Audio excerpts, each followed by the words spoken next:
is the theme to the show. This show is all about you. Not Jeff, but you and your stories.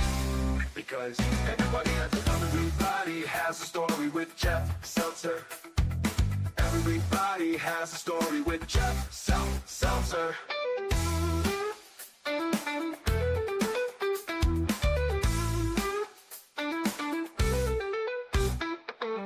Brought to you by JeffSeltzer.com. Hello and welcome to Everybody Has a Story with Jeff Seltzer. I'm your host, Jeff Seltzer, and this is episode 64.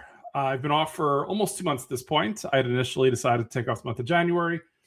Personal life and professional life both got super busy over the last few weeks, so punted it off a little bit more.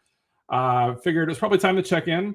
I did get a message a few weeks ago from a buddy of mine who said, hey, Jeff, wasn't it great back when you had a podcast? So I think that was kind of a nice little sign that it was probably time to start recording again. So I think going forward, I do, occasionally take months off here and there. I don't know that recording weekly as I once did is really sustainable. So this will probably be, I would say, at the worst or at the least, a once a month podcast going forward. But I will put in as many episodes as I can based on how my life, I guess, works its way. So more content to come. I would say, as always, if you ever want to know what's going on with the podcast, definitely go over to Instagram and follow at Everybody Has a Story Pod. I'll be posting updates there when we're going to post new episodes, or things change, whatever else like that. Additionally, you can watch the show or check out some content over on YouTube at Everybody Has a Story Pod. For all things Jeff Seltzer and all things the podcast, you could always check out JeffSeltzer.com. At the top of JeffSeltzer.com has all of the contact information, all of the links, all the podcast locations. You can email the show at everybodyhasastorypod@gmail.com. All podcast platforms that we're on, as always, video is on Spotify and YouTube. Audio is everywhere: Apple, Spotify, Pandora, iHeartRadio, all those places. But again, if you go to JeffSeltzer.com, you'll be able to see a link to all the different places. So that is that. With that said, it's been a very busy 2 months for me, as I had said. Lots of things going on, both personally and professionally. Before getting into some of those things, I did want to call out the fact that I'm recording this on Sunday, February 22nd. This will drop on Monday, February 23rd. Team USA just won the gold medal in hockey, which was pretty exciting. As a Devils fan, it was really cool to see Jack Hughes score the overtime winner, so that way Team USA could win the gold medal for the first time since 1980.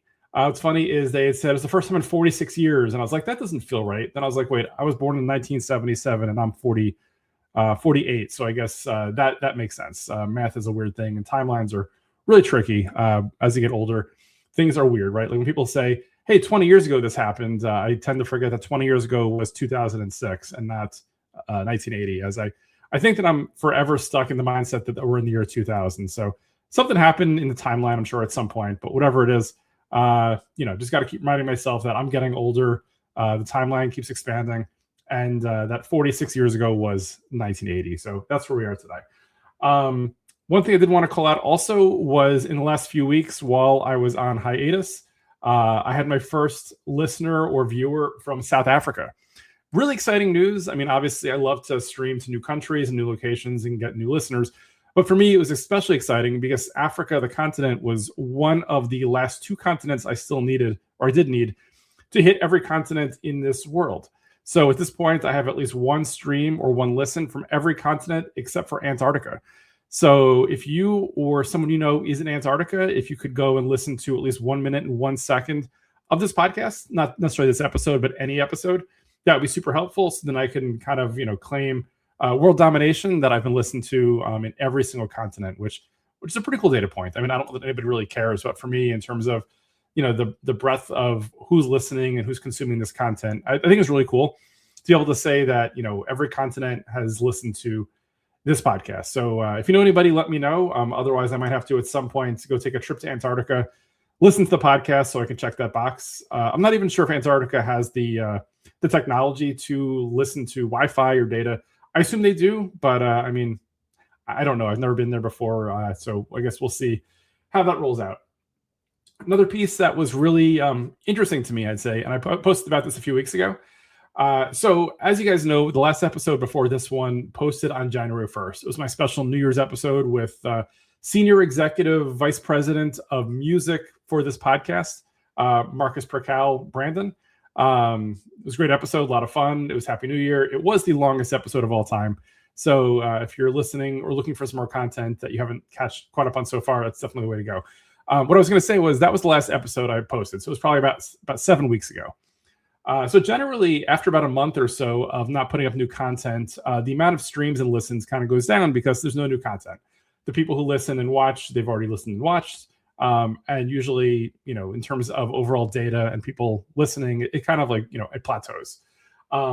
Weirdly, on February 10th, all of a sudden I saw a huge spike in terms of consumption of the podcast or listening to the podcast. Now, the data that I get via Spotify and the different data providers doesn't tell me to the users, the personal level. I don't necessarily know that somebody listened or who specifically it was, or if it was a lot of people. But on February 10th, all of a sudden I had 57 listens to the podcast on that day. Now it's either listens or downloads, which is very weird because generally, again, after, at that point, it was like 5 or 6 weeks of new episodes. I would only get a few a day, maybe a dozen tops, whatever, 2 dozen tops. So the fact that it all of a sudden spiked leads me to believe that either maybe somebody I knew years ago found the podcast, decided to listen to it and check it out. I don't know, or maybe somebody's downloading all the episodes to create their own soundboard so they can make me sound like I'm saying something that I'm not saying. So who knows? But in any event, if you did find this podcast and if you were that person or one of those people who back in February 10th downloaded or listened to 57 episodes, which was a lot. That's definitely a lot of content. Hit me up on Instagram. Send me a direct message at Everybody Has a Story Pod. I'd be very curious to, I guess, A, to understand how you found the podcast. B, was it good? Did you like it? What do you think of it?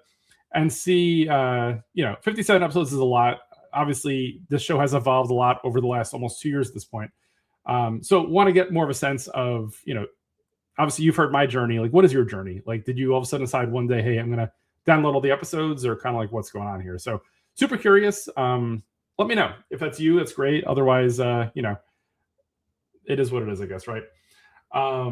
In terms of busyness, so like I said, the last 7 weeks I haven't recorded. I did plan on taking off January. I am back in February. So personally, I've had some treadmill challenges, let's say. We bought a new treadmill in late December. As soon as it was delivered, it didn't work.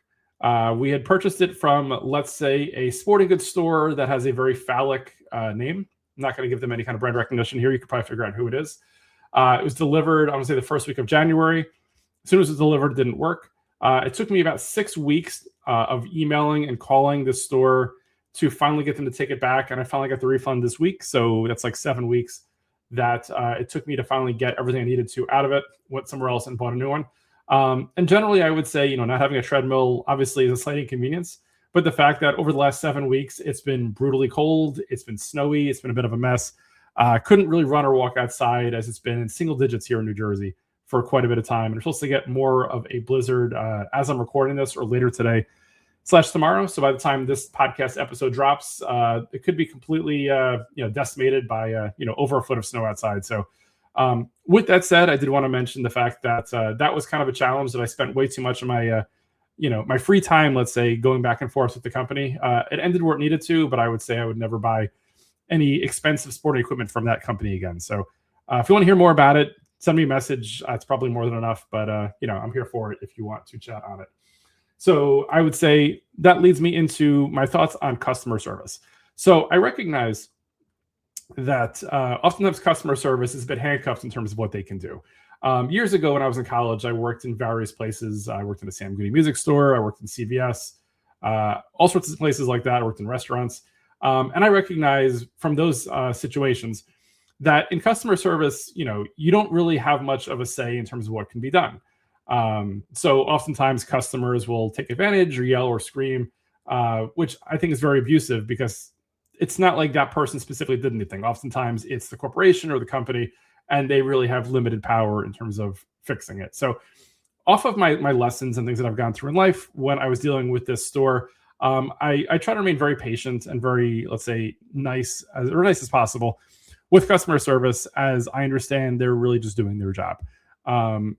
I've seen and heard of people who get really upset and scream and yell. But for me, I recognize they're just trying to, do their job. Like if I'm at work and someone starts yelling at me, I wouldn't appreciate that. Excuse me. So I always try to make sure that I recognize, or at least I start off by saying, I understand this isn't your fault. That contrast to, I think it was like late December, early January, I was in my local FedEx picking up a package. And as I walked in, there was this old guy who was yelling at the employee behind the customer, screaming that he wants his package and he doesn't care. The employee was like, I don't have it. It didn't come in yet, whatever else like that. And the guy just kept yelling and screaming, which I thought was super, super unnecessary. Just like not nice as a whole. The employee eventually goes, look, there's nothing I could do about it. Like, this isn't me. This is the company. Why are you yelling? And the guy, I guess, in honesty, he goes, because it makes me feel better, which I understand that some people like to let their emotions out like that. And some people like to have like an outlet like that. But to do that against a defenseless employee who can't respond, or, is just, not necessarily shouldn't be the target of that abuse. I'm not really a fan of that at all. I think it's unnecessary. And I think, as a society, we need to do better than that. I watched it go down back and forth. And honestly, I didn't step in or say anything. I mean, you never know if somebody has a weapon. I just really didn't want to get involved, but I stood there and watched, which in hindsight, maybe I should have said something. I don't know, but maybe I shouldn't have. I'm not really sure how those types of situations should go down or resolve themselves. Eventually, the guy just left the store, and then I just, heard the employees talking back and forth about how much of a jerk the guy was, which the guy was a jerk. So I guess my lesson here, my comment here is, try to be good to each other.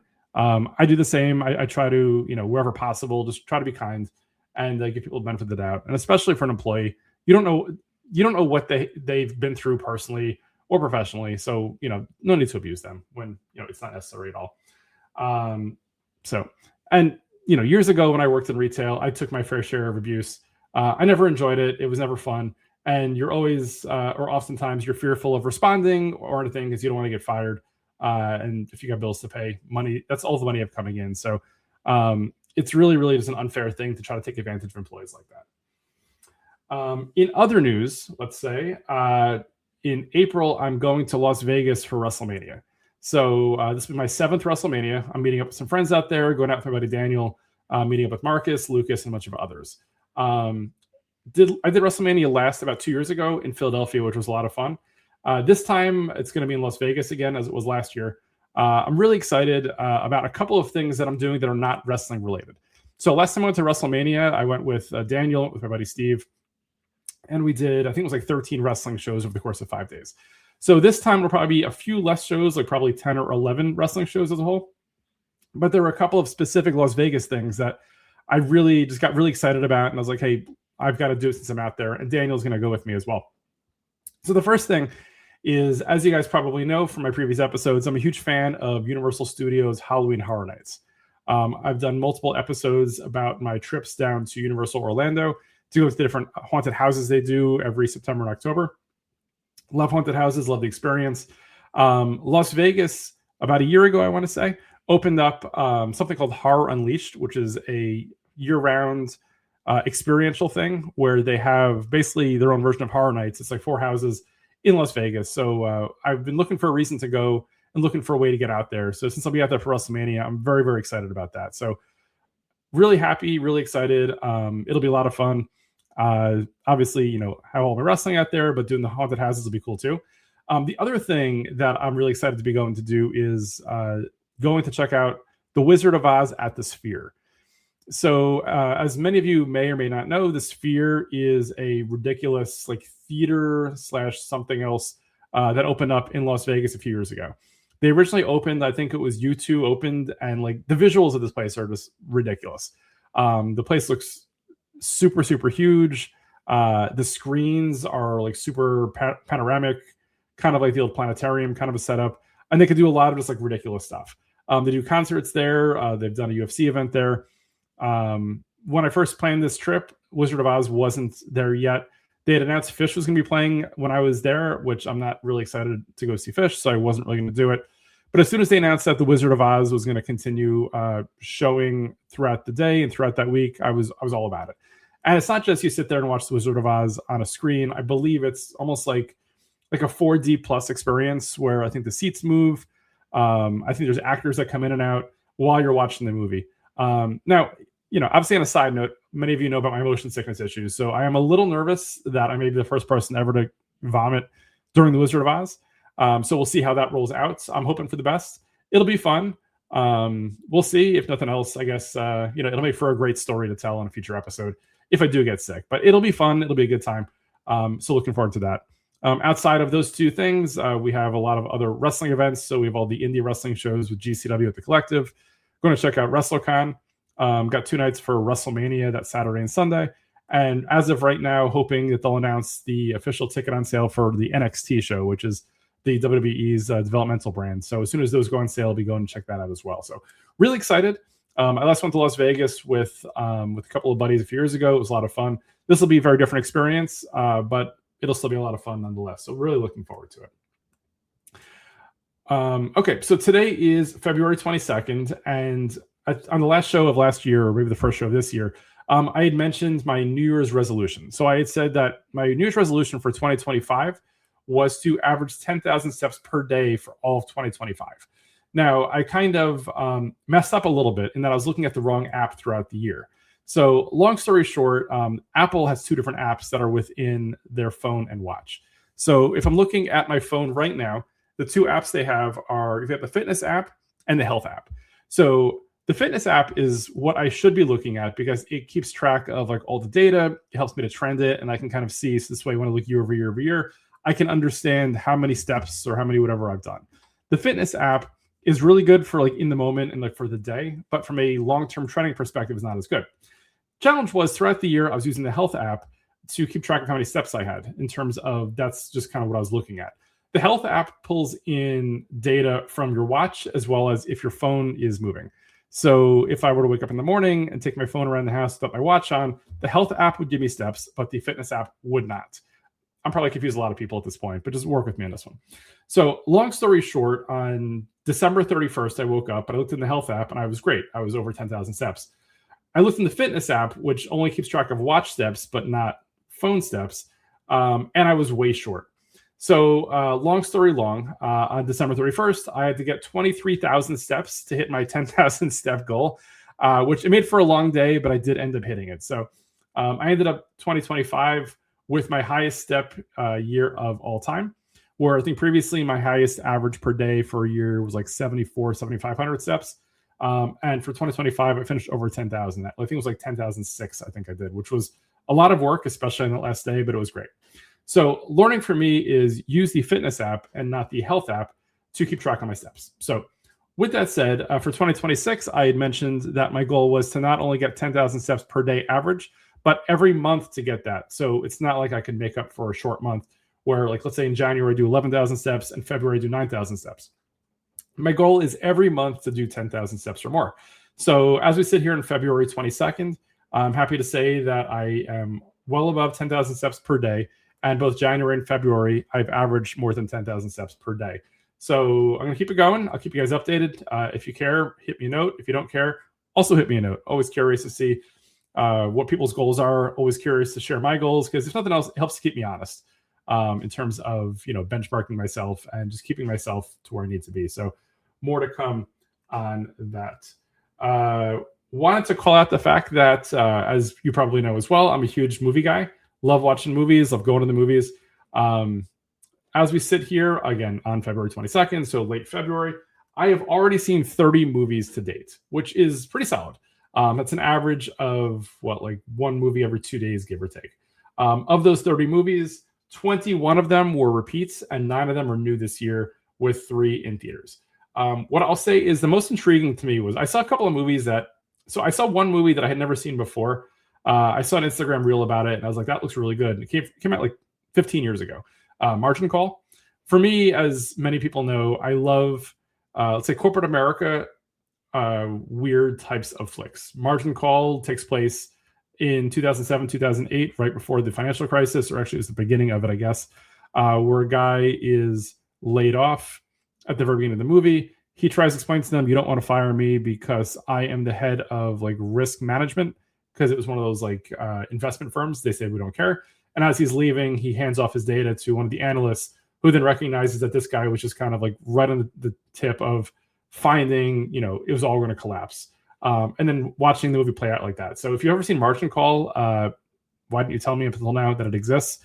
If you haven't seen it, I would say check it out. Really, really fun movie. Interesting. Definitely resonated with me. I saw the movie Strangers Chapter 3 in theaters, which I thought was fantastic. Horror movie. Not sure if anybody has seen the older movies. So over the last 2 years, it was a bit of a reboot of the Strangers series. They've relaunched or re-released the older Strangers multiple times, which generally everyone's basically the same. There's a couple or a group of people who live or are staying vacationing in a cabin. A bunch of masked folks come over, abuse them, and kind of goes from there. This was a very different take on it, which I thought was great. So Chapter 1, the first movie that came out 2 years ago, was basically the same as the old ones. So I wasn't that really intrigued by it. Now, Chapter 2 and Chapter 3. So Chapter 2 came out last year. Chapter 3 came out last month. I thought were fantastic in the fact that these were the first Strangers movies that didn't just go into, the over-the-top abusive horror. They actually went to the backstory of the bad guys. So you understand, you don't necessarily agree with or like, but you understand how they became, how they are, why they are, how they are, how they do things and things like that. So for me, as a horror movie film buff, I really appreciated the different take on it. I really enjoyed all the different angles on it and where it went. So that is, it was good. I enjoyed it, and it was a lot of fun. Definitely check out the Strangers Chapter 1, 2, and 3. I did also see Primate in theaters, which I was really excited about. Wasn't that good though. I thought it was a great premise. I thought it went over the top in terms of the gore and the violence. But in terms of the actual storyline, it could have been a lot deeper. They could have done a lot more with it. So I would say when Primate hits, let's say Paramount Plus, you can probably avoid it. I don't know. Other movie that I saw, Send Help. So similar to Margin Call, I love the fact that it was like a corporate America kind of a thriller of sorts. Send Help was fun with Rachel McAdams, where basically she works for a real jerk of a boss. They're in a plane crash, and then all of a sudden she has to take care of him, and kind of the power struggle or change takes place there. So really enjoyed Send Help. I think it was very well done. It's from Sam Raimi, who did the old Evil Dead movies. If you're into horror or just into kind of like thrillers and suspense, definitely worthwhile in checking that out. A few more things I want to talk about, and then we'll probably call it a week. And we'll, again, stay tuned on my socials to get a sense of when my next episode is going to be.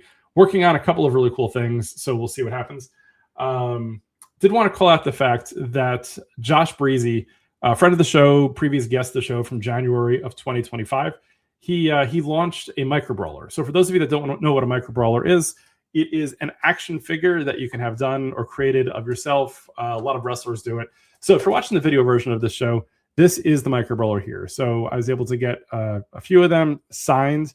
I'm especially excited about it because on the back, Everybody Has a Story with Jeff Seltzer did sponsor the micro brawler. So on the back, it has, probably can't see it because of the reflection here, but the show's logo as well as a QR code to go to jeffseltzer.com. As you know, for all things Jeff Seltzer, you can always check out jeffseltzer.com. Josh has a number of these left over that he's looking to sell. He's been selling them at the local independent wrestling shows he's going to, that he's wrestling at. He's been selling them online. I'm very excited about it. I mean, I was able to help out a small independent wrestler, and at the same time get my logo on the back of an action figure. So if you do want to check it out, if you do want to buy one, go to joshbreezy.com. That's Josh, BREEZZY.com, joshbreezy.com. They're really cool. He could use a little help these days as well, too. So definitely go check it out. He has other merch on the website, too. You can buy the Micro Brawler action figure signed, unsigned. He has trading cards you can buy signed. Seems like an overall good guy, so definitely check it out. Go buy something from him and tell him I said hi. That's pretty much it for this week of the episode, I think. Wanted to call out the fact that some ideas that I have for future episodes, I do have a couple of guests that I'm working through. I did punt on them to probably March or April as I was a bit busy over the last few weeks. One thing I'm probably going to do also is we're approaching the 2-year anniversary of my first appearance on a podcast. So back in April of 2024, I was a guest on the Major World Order podcast. So I've already reached out to the host of that show, which unfortunately that show doesn't exist anymore, but I do still have the content. I'll probably do a watch along at some point. So I'll probably play that episode and kind of talk over my thoughts, my experience, everything I went through at that time. So more to come with that. Additionally, as always, I'll be doing my post WrestleMania episodes. So as I'm going to Las Vegas with Daniel, meeting up with some buddies, sometime after WrestleMania, so probably late April or sometime in May, we're recording an episode about what our experiences were like. I'll talk all about the Wizard of Oz. Hopefully I didn't throw up at that point. Talk all about the Haunted Unleashed, Universal's haunted houses out there, see what that's like. So definitely a lot more stories to share. So the podcast may stay the same, may change a little bit. I don't believe I'll be able to do it weekly going forward, but we'll see how it goes. If you do want to be a guest or have any comments or anything else you want to talk about, definitely shoot me a note. You can either email the show at everybodyhasastorypod@gmail.com, or on Instagram, you can always send a DM to everybodyhasastorypod. With that said, hope everybody has an amazing week. Hopefully by the time this podcast drops, we do not get the overfoot, maybe 2 feet of snow that we are expecting, and hopefully everything goes for the best. Take care and have a great, great day.